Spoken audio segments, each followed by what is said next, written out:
নমস্কার, সংবাদ প্রতিদিন .in আপনাদের স্বাগত। বইমেলায় সংবাদ প্রতিদিনের স্টলে শুরু হতে চলেছে আলোচনা করবেন বিশিষ্ট পুরাণবিদ নৃসিংহপ্রসাদ ভাদুড়ী। আলোচনার বিষয় আদর্শবাদী রাম ও সীতা। প্রথমেই আপনাকে যে প্রশ্নটা করব সেটা হলো যে আমাদের অনেকেরই ধারণা বা আমাদের এটা প্রচলিত চর্চার মধ্যে রয়েছে যে আদর্শ রক্ষার কারণে সীতার প্রতি অন্যায় করেছিলেন রাম। এটা কি সঠিক ধারণা নাকি এটা পরবর্তীকালে চাপিয়ে দেওয়া একটা ধারণা? দেখো, খুব ছোট কথা বললে পরে ঘটনাটা সত্য, কিন্তু গুছিয়ে বললে পরে এর পেছনে অনেক বড় ইতিহাস রয়েছে। সীতাকে পরিত্যাগ করার যে চেহারাটা উত্তরকাণ্ডের মধ্যে বলা আছে যেরকম ভাবে, সেটা কেমন যে রামচন্দ্র রাজা হয়েছেন, কেমন রাজত্ব করছেন একটু আগে বলেছি, যে একটা আইডিয়াল রাজত্ব করছেন। সীতার তখন গর্ভলক্ষণ প্রকাশ পেয়েছে। ওই রকম ওই যে শকুন উলুক ইত্যাদির বিচার সভা ইত্যাদি সেরে তিনি রামচন্দ্র সবে অশোক বনে ঢুকেছে, অর্থাৎ সেইখানকার অযোধ্যার একটা জায়গা, এটা রাবণের অশোক বন নয়, অযোধ্যার একটা যেখানে প্রচুর অশোক ফুল ফুটেছে। অশোক ফুলটা সবসময় প্রেমের প্রতীক। হ্যাঁ, অশোক শাখা রবীন্দ্রনাথ লিখেছেন না, অশোক শাখা উঠত ফুটে প্রিয়ার পদাঘাতে। হ্যাঁ, ফুল্ল হতো বকুল প্রিয়ার মুখের মদিরাতে, এসব ছিল। হ্যাঁ, যে ওই যখন বসন্ত আসবে তখন ওই মেয়েরা সুন্দরী রমণীরা গিয়ে ওই অশোক ফুলের গায়ে একটা যদি একটু পা সমান তাহলে নাকি অশোক ফুল ফুটে উঠত, এরকম সব ভাবনা চিন্তা ছিল সেকালের দিকে। তো এই যে অশোক ফুলের কানন, এটা প্রেমের প্রতীক। সেইখানে রামচন্দ্র সীতাকে নিয়ে প্রবেশ করেছেন এবং সেখানে সীতার গর্ভলক্ষণ প্রকাশ পেয়েছে। তিনি প্রচুর আদর করছেন তাকে, প্রচুর সমাদর করছেন তাকে। আদর কথাটা বললে একটু আক্ষরিক অর্থে অন্যরকম হয়ে যায়, কাজেই বলি সমাদর করছেন প্রচুর। তাকে পাশে বসিয়ে, এটা বললে পরে আবার অনেকের রাগ হবে, উত্তরকাণ্ডে যেরকম আছে যে সেখানে সমৃষ্টানি চ মাংসানি, সমস্ত লোকেরা ভৃত্যরা তারা সুন্দর মাংস ভালো করে রোস্ট করে নিয়ে এসছে, তার সঙ্গে মদিরাও আছে। হ্যাঁ, এবং সেটা তিনি নিজে যেমন পান করছেন, সীতাকেও পান করাচ্ছেন এবং সেই মাংস সীতাকে দেখিয়ে বলছেন, লোভ দেখাচ্ছেন, বলে দেখো এটা ভীষণ স্বাদু, কিন্তু খুব সুন্দর রান্না হয়েছে, দেখো ইদং স্বাদু ইদং মেধ্যম, এটা খুব স্বাদের, এটা খুব মেধ্য, নিষ্ঠপ্তম ইদম অগ্নিনা, এটা আগুনে এমনভাবে রোস্ট করা হয়েছে যে কোনো জায়গায় কিন্তু কাঁচা পাবে না, তুমি খাও ভালো লাগবে। তো এই হচ্ছে সিচুয়েশন যেখানে সীতাকে এত সমাদরে তিনি কথা বলছেন তার সঙ্গে। তাকে বলছেন যে তুমি কি চাও বলো, আমি বুঝতে পেরেছি তোমার একটা কোনো স্বাদের জিনিস, তুমি যা চাও আমি তাই দেব। বলেন যে দেখো, আমরা তো বনবাসকালে বড় ভালো ছিলাম। সত্যি বনবাসকালে সীতা এবং রামচন্দ্র যেভাবে যতটা সুযোগ পেয়েছিলেন একা একা ঘোরার, অযোধ্যার রাজধানীতে থাকলে সেটা হতো না। রামচন্দ্র রাজা হলে তো হতোই না, বরঞ্চ আমি বলবো যে he enjoyed the first honeymoon in forest. সেটা কত ভালো হতে পারে যে বন, সেই জায়গায় তিনি হানিমুন করতে গেছেন। যদিও সেটা যেভাবেই হোক আমি এটাকে হানিমুন বলে মনে করি, কেননা ভীষণ ভীষণ ভালো বলেছেন। এবং এক জায়গায় বলছেন যে আমার আর অযোধ্যায় ফিরে যেতে ইচ্ছে করে না, আমরা এত ভালো আছি, এমন কথাও বলেছেন সীতা বলেছেন রামচন্দ্র যে এত ভালো আমরা আছি, আমরা অযোধ্যায় ফিরে যেতে ইচ্ছে করে না। রামচন্দ্র বলেছেন একই কথা। এটা ঘটনা এই যে বনে গেলে তো সত্যি খুব ভালো হানিমুন হয়, সেটা সবচেয়ে ভালো বলেছেন রবীন্দ্রনাথ। 50 ঊর্ধ্বে বনে যাবে, শাস্ত্রতে এই কথা বলে। আমরা বলি যৌবনেতেই বানপ্রস্থ ভালো চলে, তাই না? তাহলে এই যে বানপ্রস্থ অর্থাৎ বনে গিয়ে থাকলাম, তো যৌবনেতেই সেটা ভালো হওয়া উচিত। তো এই যে জায়গাটা গিয়ে উপস্থিত হচ্ছেন সেখানে, সেটাকে বলছেন তুমি কি চাও। তিনি বললেন আমি একটা সুন্দর তপবনে গিয়ে থাকতে চাই। সেরকম জায়গায় আমরা যেরকম ছিলাম, সরভঙ্গের আশ্রমে গেছি, অগস্ত্যের আশ্রমে গেছি, আমরা সেই রকম জায়গায় একবার গিয়ে থাকতে চাই। বলেন আমি তোমার ইচ্ছা পূরণ করব। এই কথাটা বলার পরে রামচন্দ্র সীতাকে পৌঁছে দিচ্ছেন তার নিজের ঘরে। রামচন্দ্র বাই দ্যাট টাইম তার বন্ধু বান্ধবদের সঙ্গে প্রবেশ করছেন একটা জায়গায়। সেখানে তিনি জিজ্ঞাসা করছেন, আচ্ছা এটি রাজধর্ম, আচ্ছা লোকে কি বলে, এই আমার সম্বন্ধে কি বলে, লোকজন, বাইরের লোকজন কি বলে। অনেকগুলো লোক ছিলেন, তার মধ্যে বন্ধু লোকও ছিলেন অনেকে। সীতার সম্বন্ধে কিছু কেউ বলে কি, কিংবা লক্ষণ সম্বন্ধে, ভরত সম্বন্ধে কেউ কিছু বলে কি? তোমরা বলো, একদম নিঃসংকোচে বলো, কোনো লজ্জা করো না। সেখানে ভদ্র বলে একজন, তিনি বললেন যে সবই ঠিক আছে, কিন্তু রামচন্দ্র আপনার এই আমাদের প্রজা সাধারণ যারা আছে তারা মাঝে মাঝে বলে যে রামচন্দ্রের স্ত্রী সীতা তিনি এতদিন রাবণের ঘরে থাকলেন, তাকে কিরকম কোলে করে নিয়ে এলেন রামচন্দ্র, একেবারে অঙ্কমানীয় তাকে কোলে বসালেন, যে নাকি রাবণের কোলে বসেছিল। প্রজারা যা বলার বাড়িয়েই বলবে, যতখানি বলা। কিন্তু আমি দেখেছি, সারা রামায়ণ জুড়ে দেখেছি, রামচন্দ্র রাবণ কিন্তু সীতাকে কোনোদিন মলেস্ট করেছেন বলে আমি দেখিনি। ওই একবার তাকে তুলে নিয়ে যাওয়া ছাড়া, তুলে নিয়ে গেছিলেন ঠিক আছে, স্যার আমি কোনো বক্তব্য রাখছি, কিন্তু অশোক বনে সেই যে গিয়েছিলেন তারপর থেকে যত ভালোই ভয় দেখান সমুখ করুন, but he did not molest her, এটুকু আমি দেখেছি। তো কিন্তু লোকে সেটা বুঝবে না, লোকে বুঝবে রাবণ তাকে কোলে করে তুলে নিয়ে গেছিলেন, ব্যাস তারপরে কি হলো। তো সেই স্ত্রীকে রামচন্দ্র ঘরে নিয়ে এলেন। লোকে এই কথা বলে, লোকে আরো বলে যে তাহলে কি এরকম হবে যে আমাদের ঘরের বউরা যদি কিছুদিন বাইরে অন্য লোকের ঘরে থেকে শেখে আসে, তারপর আমাদের তাকে সহ্য করতে হবে। अस्माकमपि गृहेषु সহনীয়া ভবিষ্যতি, এই ভাষা তারা তাদের আমি সহ্য করতে হবে। अस्माकमपि গৃহেষু, আমাদের ঘরের মধ্যে যদি এরকম বউ অন্য জায়গায় চলে যায়, সে যখন ঘরের মধ্যে চলে আসবে আবার তাকে আমাদের সহ্য করতে হবে এইভাবে। তা কেন সহ্য করতে হবে? কেন? রাজা যেরকম আচরণ করেন তার প্রজারাও সেরকম আচরণ করবেন, তাই তো ঘটনা। রাজা যদি শিথিল থাকেন প্রজারাও শিথিল হবে, এটা হয়। অফিসে যদি বস খুব ঢিলে ঢালা থাকেন তাহলে তার কর্মচারীরাও ঢিলে ঢালা হবে। তাহলে এই যে ভাবনাটা করা হচ্ছে, এই ভাবনাটার মধ্যে কিন্তু একটা অদ্ভুত ব্যাপার রয়েছে, যেটা প্রজারা বলছে। প্রজারা তো বলবেই, কিন্তু রামচন্দ্রের সেটা তো বিচার করা উচিত ছিল, কেন বিচার করলেন না? এই প্রশ্ন যখন আসে তখন কিন্তু সেই পরম্পরা প্রাপ্ত যে রাজধর্মের কথা ওঠে, সেটা কি? সেটা শুধু রামায়ণ নয়, সেটা শুধু মহাভারত নয়, সেটা মনুসংহিতা থেকে আরম্ভ করে কৌটিল্যের অর্থশাস্ত্র, যিনি অত্যন্ত সেকুলার বলে পরিচিত। কৌটিল্যের অর্থশাস্ত্র কি বলছে?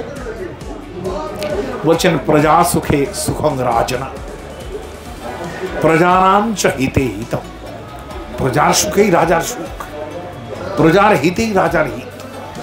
রামচন্দ্র কোনো বিচার করলেন না। প্রজাদের মধ্যে তো সীতাও পড়ে না, তাই না?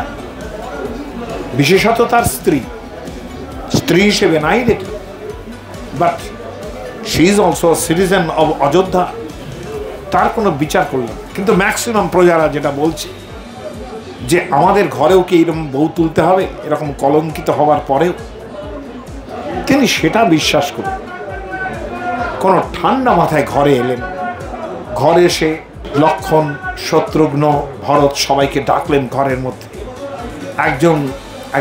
একদম ক্লোজ ডোর মিটিং হলো চার ভাইতে, এবং লক্ষণকে বললেন তুমি আগামী কালই সীতা আমার কাছে তপবন দেখতে চেয়েছিলেন, তো সেটা this might be the excuse, তুমি এই এক্সকিউজেই তাকে বাল্মীকির তপবনে রেখে এসো।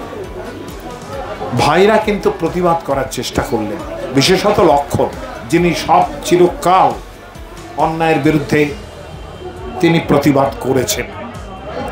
এমনকি রামচন্দ্র যখন বনে যাবেন তখন কিন্তু পিতা দশরথের বিরুদ্ধেও তিনি প্রতিবাদ করেছেন। এমন কথা বলেছেন যে এমন বাপকে মেরে ফেলার দরকার, এ কথাও বলেছেন।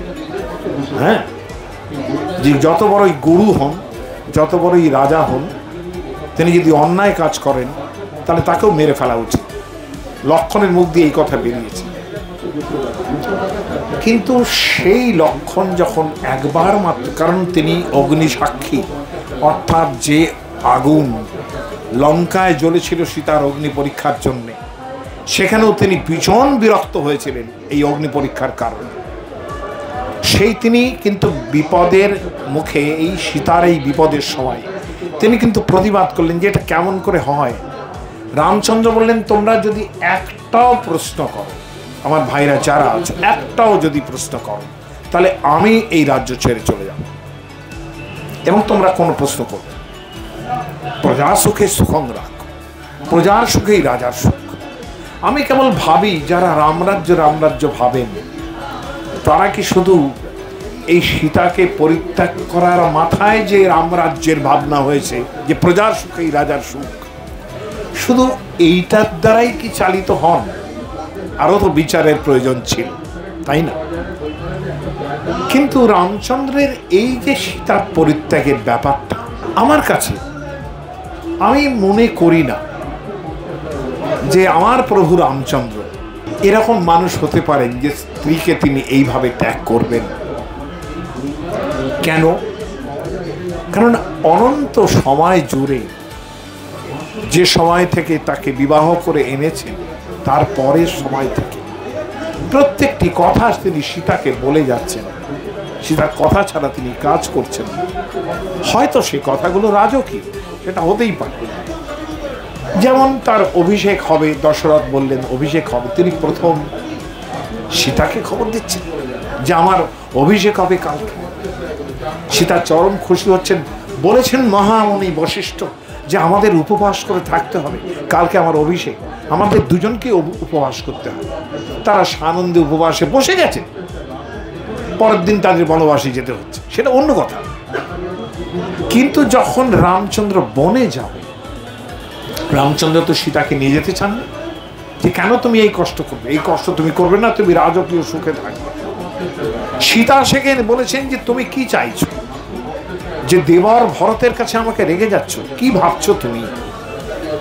তুমি থাকবে না এখানে, সেখানে কি এমন হবে যে সিংহ বনে চলে গেল, আমি শিয়ালের কাছে থাকলাম? এইসব কথাবার্তা। তাহলে রামচন্দ্রকে সীতাও কতটা ভালোবাসতেন সেটা বোঝা যায়, যে আমি তোমার সঙ্গে যাব, যেখানে রামচন্দ্র যাবেন সেখানে আমি যাব। সীতার ভাবনা যদি ভাবতে হয়, কিন্তু এইভাবেই ভাবতে হবে যে তিনি রামচন্দ্রকে কতটা ভালোবাসেন, এবং রামও সীতাকে কত। রামচন্দ্র কি এইভাবে তাকে বনবাসে পাঠাতে পারেন অনুৎক্ষিন্ন হৃদয়ে, কোনো কষ্ট নেই তার, যাও একে? আমি মনে করি না। এটা সাজানো ব্যাপার, এবং এটা ওই সমস্ত ওই রামরাজ্যের ভাবনা তৈরি করার জন্যেই এই প্রজাদের ভাবনাটা এখানে এরকম ভাবে ভাবা হয়েছে। ভাগবত পুরাণের শ্লোকটা ছিল, ইয়াং সুদুস্তজ সুরেবশিত রাজ্য লক্ষ্মী ধর্মিষ্ঠ আর্য বচসা যদগাধরণ্য। যে রামচন্দ্র পিতৃসত্য পালনের একটা খবর শুনে, আর্য বচন অর্থাৎ পিতার কথা শুনে বনে চলে গিয়েছিলেন, এটা যদি তার একটা ফিচার হয়, তার সেকেন্ড ফিচারটা কি? মায়ামৃগম দ্বৈত ঈপ্সিতমন্ন ধাবত।